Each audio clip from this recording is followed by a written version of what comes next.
Hello, students. Today we are going to start a new chapter, chapter number 12, friction, which is very interesting topic. You might have seen a driver of a car or a truck slowing down the vehicle at a traffic signal. आपने देखा होगा कि गाड़ी का जो driver है जब traffic signal को देखता है तो वो अपने व्हीकल को स्लो डाउन कर देता है ब्रेक लगाकर. You to slow down your bicycle whenever needed by applying brakes. आप भी जब बाईसाइकिल चलाते हो और जब ज़रूरत महसूस होती है तो ब्रेक लगाकर क्या करते हो, उस बाईसाइकिल को रोक लेते हो. Have you ever thought why a vehicle slows downs when brakes are applied. आपने कभी सोचा है कि ब्रेक लगाने पर व्हीकल स्लो डाउन क्यों हो जाता है. Not only vehicles, any object moving over the surface of another object slows down when no external force is applied on it. सिर्फ व्हीकल ही नहीं, कोई भी चलता हुआ जो ऑब्जेक्ट होता है कुछ देर बाद उस पर बिना किसी फोर्स को लगाए वो ऑटोमेटिक क्या हो जाता है, रुक जाता है. एक्सटर्नल फोर्स नहीं लगता है तब तक वो रुक जाता है. Finally it stops. Have you not seen a moving ball on the ground stopping after some time. क्या आपने एक चलती हुई बॉल को कुछ समय के बाद अपने आप रुकते हुए नहीं देखा है, ग्राउंड पर देखा ही है. Why do we slip when we step on banana peel.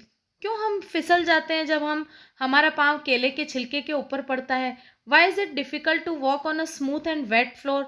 क्यों मुश्किल होता है चलना एक गीले और चिकने फर्श के ऊपर. इन सारे क्वेश्चन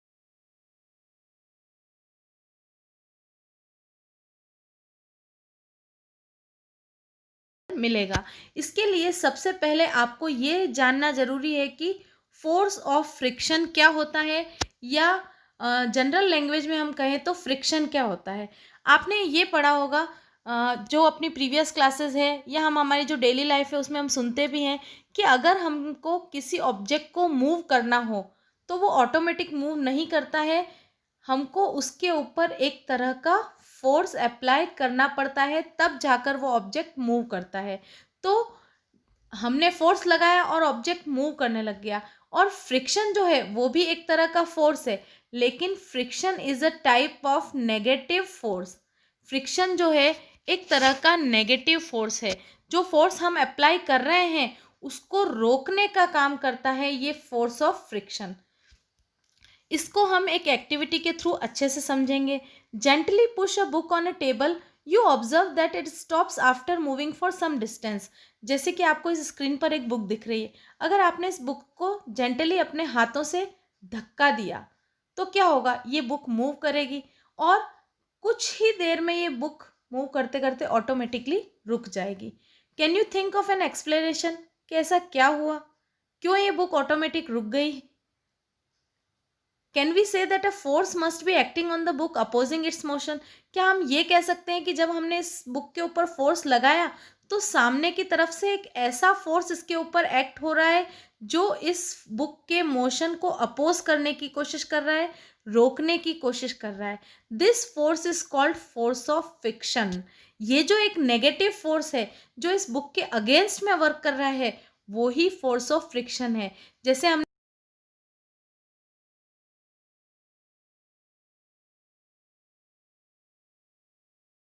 ये बुक मूव करना बंद कर दिया. क्यों हुआ ऐसा, क्योंकि इसके अगेंस्ट में एक फोर्स ऑफ फ्रिक्शन लगा जो इसके मूवमेंट को अपोज कर रहा है. वो ही फोर्स ऑफ फ्रिक्शन है.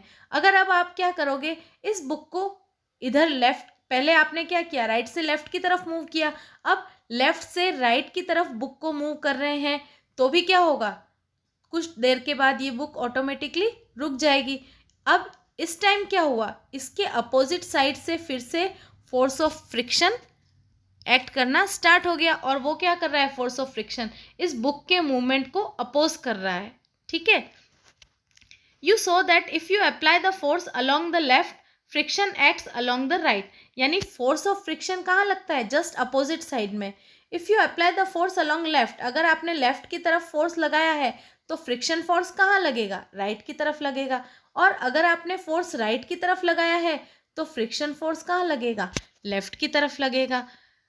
In both cases the force opposes the motion of the book. दोनों ही केस में क्या होता है, बुक के मोशन को अपोज कर रहा है वो force.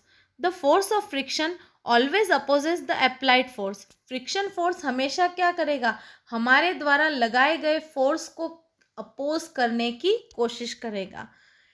In the above activity, the force of friction acts between the surface of the book and the surface of the table. अभी जो हमने एक्टिविटी की उसमें फ्रिक्शन फोर्स कहाँ लग रहा था, एक तो इस बुक की सरफेस के और टेबल की सरफेस के बीच में ये फ्रिक्शन का फोर्स लग रहा था। Okay, is the friction the same for all the surfaces? क्या ये फ्रिक्शन सारे ही सर्फेसेस के लिए सेम होता है? Does it depend on the smoothness of the surfaces? क्या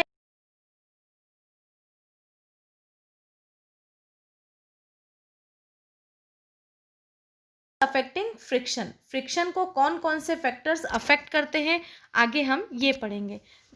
एक्टिविटी 12.2, अब हम इस फ्रिक्शन को कौन कौन से फैक्टर्स अफेक्ट करते हैं ये पढ़ने के लिए एक एक्टिविटी करेंगे। Tie a string around a brick.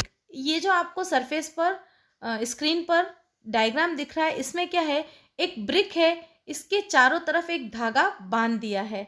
You need to apply some pull the brick by a spring balance. You need to apply some force. Note down the reading on the spring balance when the brick just begins to move. आपको क्या करना है, ये जो आपकी screen है इस पर ये आपको ब्रिक नज़र आ रही है यानी ईंट, इसके चारों तरफ एक धागा लगाना है और उस धागे को बांधना है स्प्रिंग बैलेंस से। स्प्रिंग बैलेंस बच्चों कैसा होता है, ये जो आपको इस स्क्रीन पर दिख रहा है ऐसा स्प्रिंग बैलेंस होता है और ये फ्रिक्शन के फोर्स को मेज़र करने का काम करता है, या किसी भी फोर्स जो अप्लाई हो रहा है उसको मेजर करने का काम करेगा ये स्प्रिंग बैलेंस। जैसे ही आपने इस ईंट को चारों तरफ धागे से बांध दिया और उस धागे को इस स्प्रिंग बैलेंस से कनेक्ट किया, अब आप इस स्प्रिंग बैलेंस की तरफ फोर्स लगा के इस ईंट को खींचने की कोशिश कर रहे हैं। जैसे ही ये ईंट मूव करना स्टार्ट करे, आपको इस स्प्रिंग बैलेंस में अब रीडिंग नोट डाउन करनी है। ठीक है, it gives you a measure of the force of friction. इस स्प्रिंग बैलेंस में जो रीडिंग आएगी वो ही फोर्स ऑफ फ्रिक्शन होगा। जब ये ईंट यहाँ से सरकना स्टार्ट करेगी, मूव करना स्टार्ट करेगी, तब इस स्प्रिंग बैलेंस में जो रीडिंग आएगी वो ही उसका फोर्स ऑफ फ्रिक्शन होगा। Now wrap a piece of polythene. अब इस एक्टिविटी को और ज़्यादा इंटरेस्टिंग बनाने के लिए क्या किया है इन्होंने, इस ब्रिक के चारों तरफ पॉलीथीन से इसको कवर कर दिया है, रैप कर दिया है।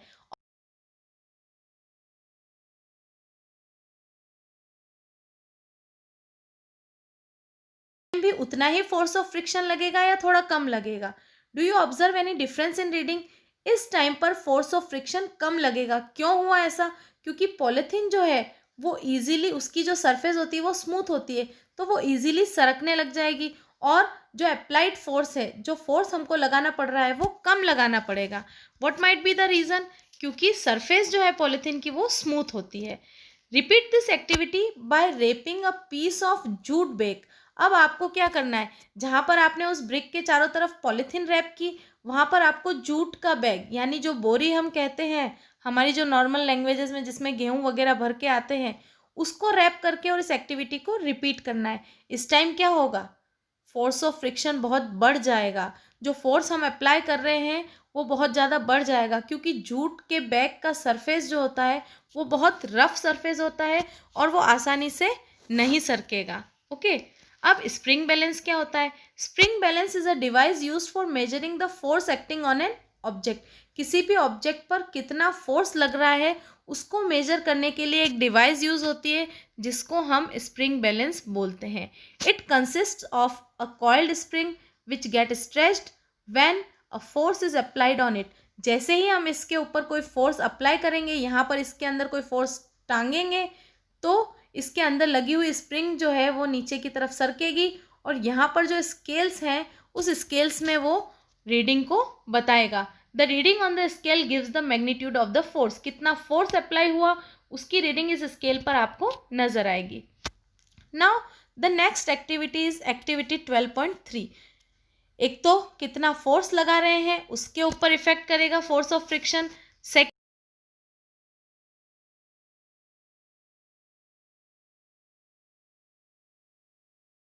प्लेन यानी जो रिपस पट्टी या फिसल पट्टी हम जिसको नहीं बोलते हैं, उस तरह का एक प्लेन आपको बनाना है। You may use a wooden board supported by the bricks और books. Put a mark with pen at any point A on the inclined plane. Now let a pencil cell move down from this point. How far does it move on the table before coming to rest? Note down the distance. Now spread a piece of cloth. देखो ये है inclined plane. आपको इस screen के ऊपर जो ये diagram दिख रहा है इसमें इस बच्चे ने क्या किया है, एक इंक्लाइंड प्लेन बनाया, एक फिसल पट्टी जैसा कुछ बनाया है। ये पूरी एक टेबल है, स्मूथ फ्लोर है उस टेबल का, और यहाँ पीछे उसने क्या किया है, बुक का सहारा देके और उस इंक्लाइंड प्लेन को रेस्ट करने दिया है। ये इंक्लाइंड प्लेन बनाया। अब इसने क्या किया है, यहाँ पर एक पॉइंट ए नाप लिया है, यहाँ पर एक पॉइंट लगा दिया है, और यहाँ से उसने ये जो आपको सेल नज़र आ रहा है, यहाँ से उसने सेल को नीचे की तरफ गिराया। अब ये सेल क्या करेगा, जैसे इस इंक्लाइंड प्लेन की तरफ इस सेल को मूव कराएंगे, ये सेल ऑटोमेटिक मूव करते हुए कुछ देर तक जाके अपने आप रुक जाएगा। ठीक है, मेक श्योर दैट 3। अब यहाँ पर तो ये टेबल क्या था, एकदम स्मूथ था। अब इस एक्टिविटी को रिपीट करने के लिए हम क्या करेंगे, इसके ऊपर repeat this activity bye spreading a thin layer, sorry इससे पहले हम क्या करेंगे, पहले तो सिर्फ टेबल के ऊपर करिए एक्टिविटी, फिर उसके ऊपर हम एक पतला सा क्लॉथ बिछाएंगे जिसके ऊपर रिंकल्स नहीं होंगे, और फिर से यहाँ से सेल को गिराएंगे और ये एक्टिविटी रिपीट करेंगे। सबसे पहली कंडीशन में सेल कितना दूर आता है, क्लॉथ रखने के बाद फिर सेल कितनी उसकी रीडिंग होती है, कितनी डिस्टेंस पर वो सेल पहुँचता है, और थर्ड कंडीशन में क्या करेंगे, हम कपड़े के ऊपर थोड़ी मिट्टी बिछा देंगे, और फिर से हम क्या करेंगे, इस इंक्लाइंड प्लेन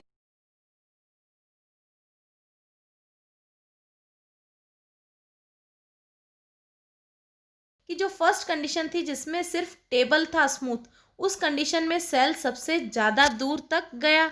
सेकंड कंडीशन जिसमें आपने क्लॉथ बिछाया तो कंपैरेटिवली सेल थोड़ा सा पहले रुका, और जब आपने सैंड बिछा दी उस क्लॉथ के ऊपर तो फोर्स ऑफ फ्रिक्शन बहुत कम हो गया और सेल बहुत ही पहले ही रुक गया। ठीक है, repeat this activity Repeat this activity by spreading a thin layer of sand over the table. Maintain the same slope throughout the activity. In which case the distance covered is minimum. कौन से case में minimum distance covered की cell ने, obviously third case में, क्योंकि उसके ऊपर sand बिछी हुई थी। Try to reason why, discuss the result. क्यों ऐसा हुआ, does the distance covered depend on the nature of the surface on which cell move. क्या फोर्स ऑफ फ्रिक्शन जो है जिस सरफेस पर सेल मूव कर रहा था उसके ऊपर डिपेंड करता है। Could the smoothness of surface of the cell also affect the distance travel by it. क्या सरफेस की स्मूथनेस पर फोर्स ऑफ फ्रिक्शन डिपेंड करता है कि वो सेल कितना दूर तक ट्रैवल करेगा या नहीं। ऑफ कोर्स करता है। जो सरफेस की स्मूथनेस होती है उसके ऊपर भी फोर्स ऑफ फ्रिक्शन डिपेंड करेगा। I shall try the activity by wrapping a piece of sand paper around the cell. अब क्या किया इन्होंने, इस बूजों ने क्या किया है, इस पेंसिल सेल के ऊपर सैंड पेपर को रैप करके और फिर ये एक्टिविटी को रिपीट किया है। तो ये सेल जो है वो बहुत कम डिस्टेंस तक जाएगा, क्योंकि एक तो सेल की जो सरफेस है वो भी रफ हो गई और नीचे टेबल की जो सरफेस थी सैंड पेपर के ऊपर वो भी रफ हो गई। तो जो सरफेस है किसी ऑब्जेक्ट की उसके ऊपर भी फोर्स ऑफ फ्रिक्शन डिपेंड करेगा। Friction is caused by the irregular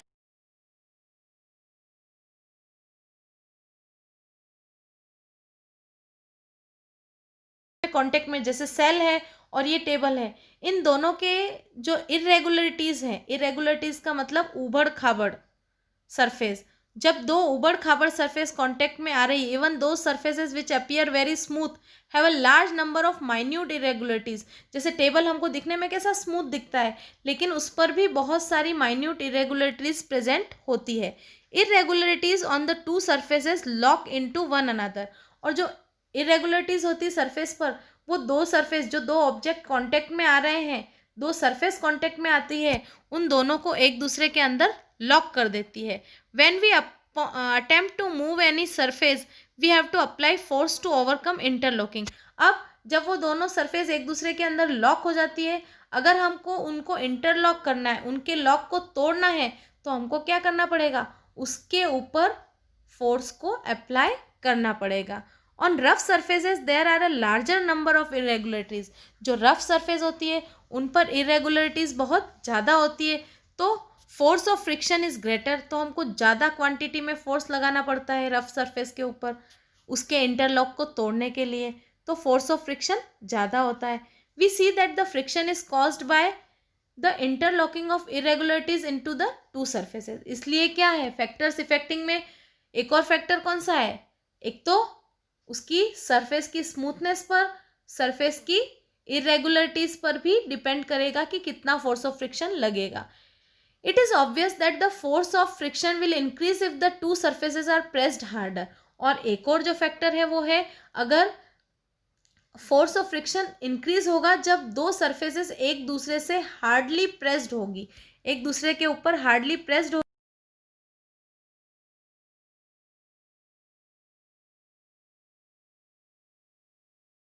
अब इसको एक्सपीरियंस करने के लिए हम एक एग्जांपल दे रहे हैं. एक चटाई है जिस पर कोई भी बैठा हुआ नहीं है और आप उस चटाई को खींच रहे हो, ड्रैग कर रहे हो, तो क्या होगा, वो इजीली ड्रैग हो जाएगी.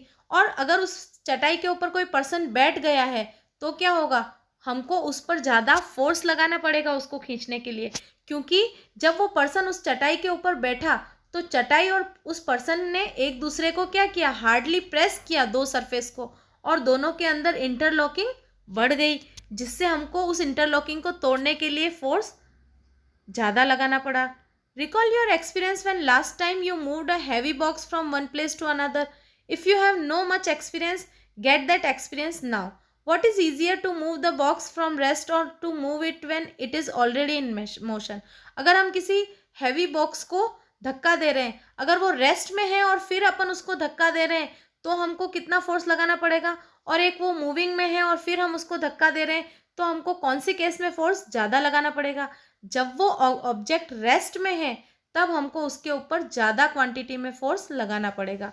The force required to overcome friction at the instant an object starts moving from the rest is a measure of static motion. On the other hand, the force required to keep the object moving with the same speed is a measure of sliding friction. When the box starts sliding, the contact points on its surface do not get enough time to lock into the contact points on the floor. जब वो box moving में है, sliding motion में है, तो क्या होगा, जब हम फोर्स लगा रहे हैं तो उसमें इंटरलॉक होने की जो कैपेसिटी होती है वो ऑटोमेटिकली कम हो जाती है, उसको उतना टाइम नहीं मिलता है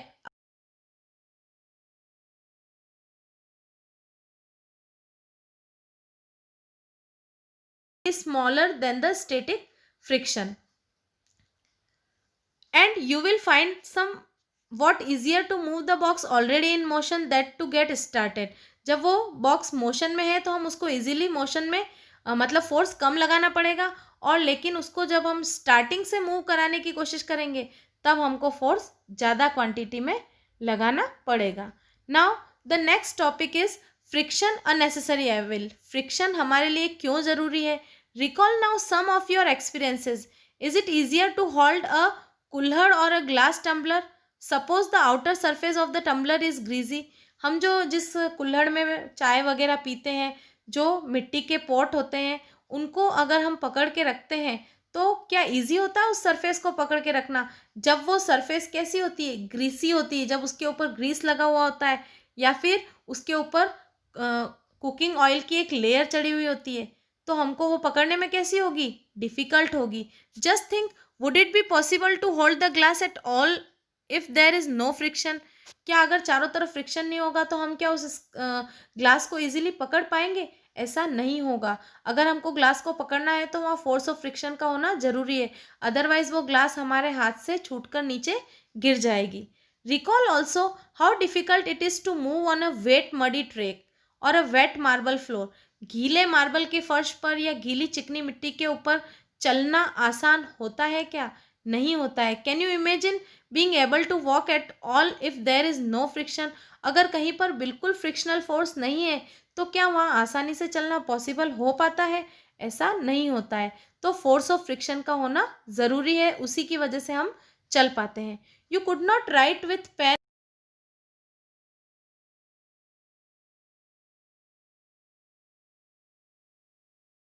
से लिख भी नहीं सकते हैं. When your teacher is writing with chalk on the black board Its rough surface rubs off some chalk particles which stick to the blackboard. Could it happen if there were no friction between the chalk and the board? अगर चौक और board के बीच में friction नहीं होता तो क्या board पर लिखना आसान हो पाता? If an object started moving, it would never stop. अगर कोई भी ऑब्जेक्ट चलना स्टार्ट कर देता है तो वो कभी भी नहीं रुक पाता अगर वहां पर फोर्स ऑफ फ्रिक्शन प्रेजेंट नहीं होता. Had there been no friction between the tires of the automobiles and the road, they could not be started or stopped, turned to change the direction. अगर फोर्स ऑफ फ्रिक्शन प्रेजेंट नहीं होता tyre और automobile जो tyres हैं automobiles के और road के बीच में फोर्स ऑफ फ्रिक्शन नहीं होता तो किसी भी व्हीकल को स्टार्ट करना या फिर उसको रोकना या उसको टर्न करना पॉसिबल नहीं है. You could not fix a nail on the wall.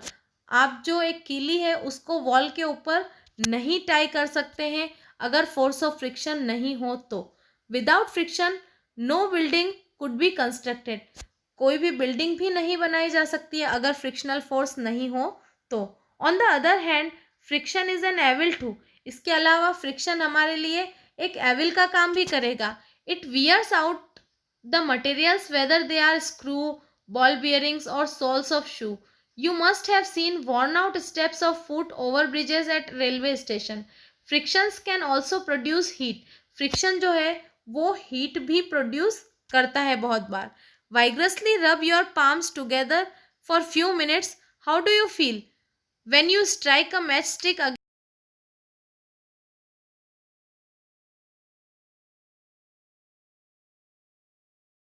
करते हैं तेज तेज से तो आप क्या फील करते हैं? हमारे जो हाथ गर्म हो जाते हैं. सर्दियों में नहीं करते हम दोनों हाथों को तेज से रगड़ के और अपने फेस पर लगाते हैं.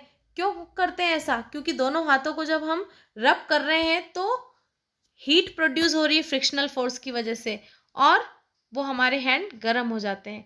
अगर आप मैच स्टिक को किसी रफ सरफेस के अगेंस्ट रब करोगे तो वहां पर फायर कैच कर लेगी. You might have observe that the jar of a mixer become hot when it is run for few minutes. आपने देखा होगा कि जब हम मिक्सर का जार है उसको कुछ मिनट तक चलाते रहते हैं तो वो जार गर्म हो जाता है. You can cite various other example in friction in which friction produces heat. इसके अलावा भी आपने बहुत सारे एग्जाम्पल देखे होंगे जिसके अंदर फ्रिक्शन की वजह से हीट प्रोड्यूस होती है. In fact when a machine is operated heat generated causes much wastage of energy. We shall discuss the ways of minimizing friction in the following section.